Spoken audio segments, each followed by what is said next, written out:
अच्छा जी, अस्सलाम वालेकुम। कैसे हैं? ठीक हैं? उम्मीद करता हूँ कि आप सब ठीक ठाक खैर खैरियत से होंगे। गल बड़ी खूबसूरत है, सुन के जाया जी। एक गांव ਦੇ ਵਿੱਚ ਨਾ ਤਿੰਨ ਦੋਸਤ ਰਹਿੰਦੇ ਸੀ। ਉਹਨਾਂ ਨੇ ਆਪਣਾ ਪਲਾਨ ਕੀਤਾ ਕਿ ਅਸੀਂ ਆਫ ਕੰਟਰੀ ਫਿਰਨ ਜਾਂਦੇ ਹਾਂ। ਉਹ ਤਿੰਨੇ ਦੋਸਤ ਆਫ ਕੰਟਰੀ ਮਸਲਨ ਕੈਨੇਡਾ ਲਗਾ ਲਓ ਜਾਂ ਮਰੀ ਲਗਾ ਲਓ, ਯੂਰਪ ਲਗਾ ਲਓ, ਜਿੱਧਰ ਵੀ ਹੈ ਆਫ ਕੰਟਰੀ ਨਾ ਉਹ ਫਿਰਨ ਚਲੇ ਗਏ। ਫਿਰਨ ਗਏ ਅਤੇ ਜਿਸ ਹੋਟਲ ਦੇ ਵਿੱਚ ਉਹ ਠਹਿਰੇ ਸਨ ਨਾ, ਉਸ ਹੋਟਲ ਦੀਆਂ 30 ਮੰਜ਼ਿਲਾਂ ਸੀ ਅਤੇ ਉਹਨਾਂ ਨੂੰ ਜਿਹੜਾ ਕਮਰਾ ਮਿਲਿਆ ਸੀ, ਜਿਹੜਾ ਉਹਨਾਂ ਦੇ ਹੋਟਲ ਦਾ ਕਮਰਾ ਮਿਲਿਆ ਸੀ, ਉਹ ਸਭ ਤੋਂ ਉੱਤੇ ਸੀ। 30ਵੀਂ ਮੰਜ਼ਿਲ ਦੇ ਉੱਤੇ ਉਹਨਾਂ ਨੂੰ ਕਮਰਾ ਮਿਲਿਆ। ਲੇਕਿਨ ਉਸ ਹੋਟਲ ਦਾ ਅਸੂਲ ਇਹ ਸੀ ਕਿ ਰਾਤ ਨੂੰ 10 ਵਜੇ ਤੋਂ ਬਾਅਦ ਨਾ ਜਿਹੜੀ ਲਿਫਟ ਸੀ ਨਾ, ਉਹ ਲਿਫਟ ਬੰਦ ਹੋ ਜਾਂਦੀ ਸੀ ਅਤੇ ਬੰਦਾ ਉੱਥੋਂ ਫਿਰ 10 ਵਜੇ ਤੋਂ ਬਾਅਦ ਪੈਦਲ ਜਾਂਦਾ ਸੀ ਆਪਣੀ ਮੰਜ਼ਿਲ ਤੱਕ। ਅਤੇ 30 ਮੰਜ਼ਿਲਾਂ ਸੀ ਅਤੇ ਜਿਹੜੀ ਇੱਕ ਮੰਜ਼ਿਲ ਬੰਦਾ ਚੜ੍ਹੇ ਜਾਂਦੀ ਉਸ ਦੀਆਂ ਵੀ ਕਮ ਸੋ ਕਮ ਕੋਈ 70-80 ਪੌੜੀਆਂ ਸੀ ਅਤੇ 30 ਮੰਜ਼ਿਲਾਂ ਤਾਂ ਬੜੀਆਂ ਪੌੜੀਆਂ ਬਣ ਜਾਣੀਆਂ ਸੀ। ਅੱਛਾ, ਉਹ ਚਲੇ ਗਏ। ਉਹਨਾਂ ਨੂੰ ਨਹੀਂ ਪਤਾ, ਉਹਨਾਂ ਨੇ ਕਮਰਾ ਬੁੱਕ ਕੀਤਾ, ਲਿਫਟ ਦੇ ਵਿੱਚ ਬੈਠੇ, ਸਾਰਾ ਸਮਾਨ ਆਪਣੇ ਕਮਰੇ 'ਚ ਰੱਖਿਆ, ਆਪ ਫਿਰਨ ਤੁਰਨ ਚਲੇ ਗਏ। ਰਾਤ ਨੂੰ 10 ਵਜੇ ਤੋਂ ਲੇਟ ਹੋ ਗਏ, 10:30 ਪੌਣੇ 11 ਦਾ ਵਕਤ ਹੋ ਗਿਆ। ਜਦੋਂ ਬਾਹਰ ਆਣ ਕੇ ਉਹਨਾਂ ਨੇ ਦੇਖਿਆ, ਲਿਖਿਆ ਹੋਇਆ ਸੀ ਕਿ 10 ਵਜੇ ਤੋਂ ਬਾਅਦ ਆਪ ਲਿਫਟ ਕੇ ਅੰਦਰ ਨਹੀਂ ਜਾ ਸਕਦੇ। ਲਿਫਟ ਬੰਦ ਹੋ ਗਈ ਸੀ।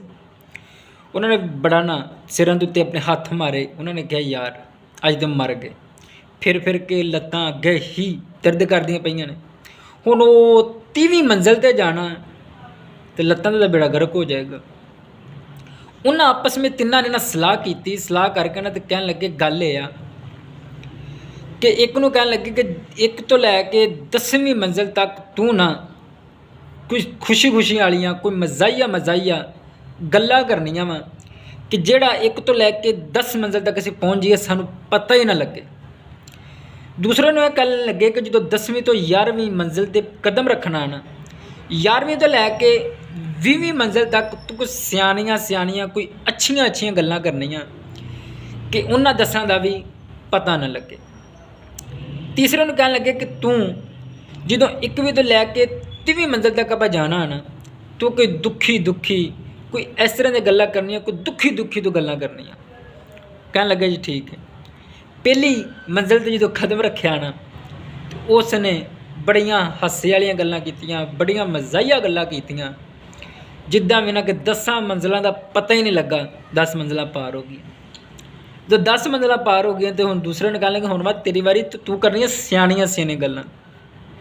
ਕਹਿਣ ਲੱਗਾ ਜੀ ਠੀਕ ਹੈ। ਉਹਨੇ ਵੀ ਇੰਨੀਆਂ ਗੱਲਾਂ ਸਿਆਣੀਆਂ ਕੀਤੀਆਂ, ਕੋਈ ਪੁਰਾਣੇ ਜ਼ਮਾਨੇ ਦੀਆਂ ਗੱਲਾਂ ਕੀਤੀਆਂ, ਇੰਨੀਆਂ ਗੱਲਾਂ ਸਿਆਣੀਆਂ ਕੀਤੀਆਂ ਕਿ ਉਹ ਜਿਹੜਾ ਬੰਦੇ 20 ਮੰਜ਼ਿਲਾਂ ਪਾਰ ਕਰ ਗਏ ਲੇਕਿਨ ਉਹਨਾਂ ਨੂੰ ਮਹਿਸੂਸ ਨਹੀਂ ਹੋਇਆ।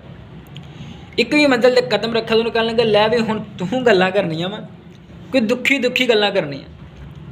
ਕਹਿਣ ਲੱਗਾ ਚਲੋ ਠੀਕ ਹੈ, ਮੈਂ ਦੁਖੀ ਹੀ ਗੱਲਾਂ ਕਰਾਂਗਾ, ਲੇਕਿਨ ਸਾਰਿਆਂ ਤੋਂ ਦੁਖੀ ਗੱਲ ਇਹ ਵਾ ਕਿ ਜਿਹੜੀ ਅਸੀਂ ਕਮਰੇ 'ਚ ਚੱਲੇ ਹਾਂ, ਜਿਸ ਕਮਰੇ ਨੂੰ ਤਾਲਾ ਲੱਗਾ ਵਾ, ਉਸ ਕਮਰੇ ਦੀਆਂ ਚਾਬੀਆਂ ਥੱਲੇ ਗੱਡੀ 'ਚ ਰਹਿ ਗਈਆਂ।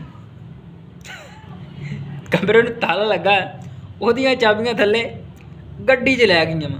ਲੈ ਹੁਣ ਜਿੱਥੇ ਅੱਗੇ ਜਾਣਾ ਸੀ 60 ਮੰਜ਼ਿਲਾਂ, 30 ਮੰਜ਼ਿਲਾਂ ਤੱਕ, ਹੁਣ 20 ਥੱਲੇ ਜਾਓ, ਫਿਰ 20 30 ਉੱਤੇ ਜਾਓ, ਉਹ ਬਣ ਗਏ ਹੁਣ 50 ਮੰਜ਼ਿਲਾਂ।